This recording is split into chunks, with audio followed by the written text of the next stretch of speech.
Vamos continuar falando sobre os problemas da audição.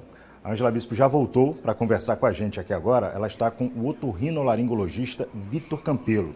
Ângela, o diagnóstico precoce sempre é extremamente importante, né? Então vamos começar sabendo, doutor Vitor Campelo, quais os sinais que os pais podem observar para saber se seus filhos estão com algum tipo de problema auditivo.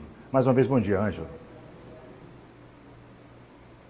Oi, Francisco, bom dia a você, bom dia a todos que nos acompanham. Vamos saber. Doutor Vitor já está aqui ao nosso lado e a gente começa já perguntando, doutor Vitor, o diagnóstico precoce, ele é importante para tratar problemas na audição e tantas outras patologias. Mas quando a gente fala da audição, como é que os pais eles podem observar os primeiros indicativos de problemas ligados à audição? Bom dia e seja bem-vindo. Bom dia a todos que estão assistindo. O diagnóstico precoce ele é fundamental, né? E a percepção, a primeira coisa para se fazer, toda criança quando nasce, ela tem indicação de fazer um teste de audição, que chama de teste da orelhinha. A partir daí já se pode identificar a perda. E principalmente nas crianças que sofrem de algum tipo de risco na gravidez, gravidez complicadas, dificuldade, partos prematuros, que vão ficar internados ao nascer, elas precisam inclusive repetir esse teste. Então é importante que seja feito isso. E em relação à criança, quando ela já está se desenvolvendo, alguns sinais podem chamar a atenção para uma possível perda. Por exemplo, como foi citada da moça que foi citada com problemas da escola, de atenção. Então, a criança que fica pedindo para repetir, aumenta o som da TV, que tem um atraso na aquisição da linguagem. Então, são situações em que a gente deve perceber que existe alguma coisa que está saindo do desenvolvimento normal. Então, é importante, nesse momento, levar para fazer uma avaliação com um profissional, com um otorrino, para identificar se tem realmente alguma perda. Principalmente na infância, é muito comum a gente observar o comportamento da criança, que gosta muito de gritar, que fala muito alto. Isso também pode ser um caminho para se investigar se essa criança pode ou não ter algum problema ligado à audição? É comum quem tem problema de audição, ele falar mais alto, até porque ele tem uma percepção diferente da voz, então ele não consegue perceber muitas vezes a intensidade que está a voz. Então, falar alto também pode ser um sinal de perda auditiva, então é importante checar também. E quando a gente fala de problemas ligados à audição, hoje os tratamentos eles estão mais avançados, a qualidade de vida dessa pessoa que já é diagnosticada com problema auditivo, ela melhora a partir desses tratamentos? Olha, a gente pode dizer que a perda auditiva, hoje, uma pessoa ser surda completa ou não ter condições de se comunicar, é quase impossível se ela tiver um atendimento adequado. Até uma pessoa que nasce surda totalmente, né, que tem uma surdez completa, ou que adquire durante a vida uma surdez, ele pode ser reabilitado desde procedimentos como aparelhos auditivos que são colocados externamente, que são para as perdas leves, moderadas, até severas, e as perdas profundas, elas podem ser tratadas, por exemplo, com cirurgias, como implante coclear. Então, uma pessoa que nasce surda, ela pode adquirir linguagem, conseguir falar ao telefone, escutar uma música, se comunicar normalmente, se ela tiver o atendimento e o diagnóstico precoce. O problema maior é quando você tem o diagnóstico tardio, porque existe uma janela, a gente chama de janela de tratamento. Porque o cérebro ele vai fazendo as conexões durante um período. Então, quando você passa de uma determinada idade, mesmo que você faça o tratamento, ele não vai mais conseguir entender a linguagem. Ele poderia até escutar o som, mas ele não ia mais conseguir compreender porque o cérebro não faz mais a conexão. Então, é importante esse diagnóstico precoce. Então, geralmente, até no máximo uns 12 anos, ainda se consegue fazer algum tipo de ganho.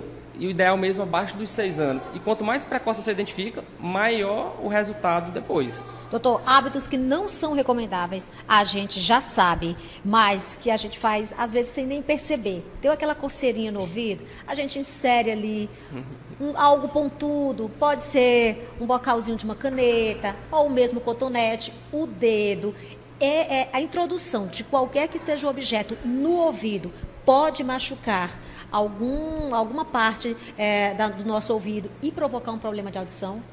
Olha, com certeza. Diariamente a gente recebe no consultório, diariamente a gente recebe as pessoas que utilizam manipulação de objetos no ouvido, desde cotonete até objetos como pena, grampo, bocal de caneta. Ontem mesmo eu recebi uma criança no consultório que botou o cotonete, aí sem querer ela virou e o cotonete introduziu e rompeu a membrana do tímpano e teve um quadro mais drástico. Então, evitar, principalmente criança, não pode ter acesso a esse tipo de objeto. Olha só, as perguntas começam a chegar. Aqui, a primeira é do Reginaldo, ele mora aqui no Promorá, na Zona Sul de Teresina. Ele diz, doutor, bom dia, minha pergunta é porque eu gostaria de saber o que é que significa ele fala um piado, mas eu acho que deve ser um zumbido muito forte nos meus ouvidos e que eu escuto com frequência e numa sintonia muito alta. Bom, o zumbido, ele é um som que é produzido no ouvido, né? Geralmente, ele pode ter várias causas. Desde uma simples obstrução por cera, pode causar um zumbido, que é o mais comum, até vários outros tipos de doenças. As perdas auditivas, elas podem cursar com um zumbido, que é esse chiado. Então é importante, pode ser um primeiro sinal de uma perda auditiva. Às vezes um distúrbio metabólico como um diabetes, um problema de colesterol, de triglicérides, um problema na tireoide, pode levar a um zumbido. Então o zumbido é um sinal de que alguma coisa pode estar acontecendo de forma errada. Então é importante quem tem um zumbido procurar o atendimento para identificar a causa do zumbido, porque o zumbido é uma consequência de alguma coisa. Então, tem uma outra pergunta aqui até interessante. A pessoa não se identificou, mas ela coloca aqui. O ouvido dói e a dor pode ser um sinal de que tenho problemas auditivos? Então, a dor é um sinal que acontece no ouvido que pode ser, por exemplo, relacionado com uma infecção. É comum um quadro infeccioso, como as otites, né, as infecções do ouvido, que podem ser tanto externas como mais internas, né, as otites médias. Elas podem causar perda de audição, inclusive podem ter outras complicações mais graves também. Então, a dor de ouvido, ela é um sinal de que alguma coisa também está acontecendo no ouvido que deve ser investigada. Uma das principais causas de dor seria justamente as infecções. Doutor, muito obrigada. As perguntas vão chegando, o nosso tempo é muito curtinho, mas a gente vê aqui que a maioria das perguntas, Francisco, quem nos acompanha e também o doutor Vitor, são perguntas bem parecidas, que têm mais ou menos a mesma resposta, que foi essas que a gente filtrou e conseguiu fazer aqui para o doutor Vitor, que a gente agradece a participação aqui no quadro Bom Dia, o quadro Saúde aqui do Bom Dia Piauí. Mais uma vez, seja muito bem-vindo e muito obrigada. Eu que agradeço, estamos à disposição. É isso, Francisco. Olha só.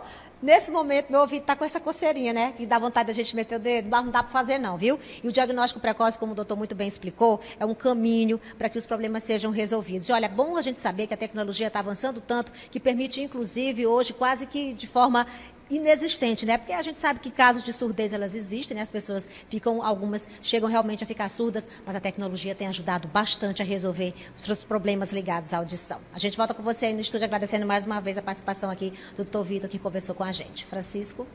É isso, Ângela. A gente até reforça também para os nossos telespectadores que é importante estar sempre frequentando o médico, fazendo suas consultas periódicas, para não deixar para ir somente quando tiver algo errado. É bom cuidar dessa audição sempre que possível. Então, eu queria aqui agradecer a Ângela Bispo e o Dr. Vitor pelos esclarecimentos. A gente fica contente de saber sempre que os nossos telespectadores estão sendo respondidos. E, Ângela, fiquei contente aqui também, porque hoje eu tive que dizer otorrinolaringologista 3 vezes. Disse a quarta agora e não travei nenhuma. Fiquei contente também por isso, viu? Bom dia para você, bom dia para o doutor.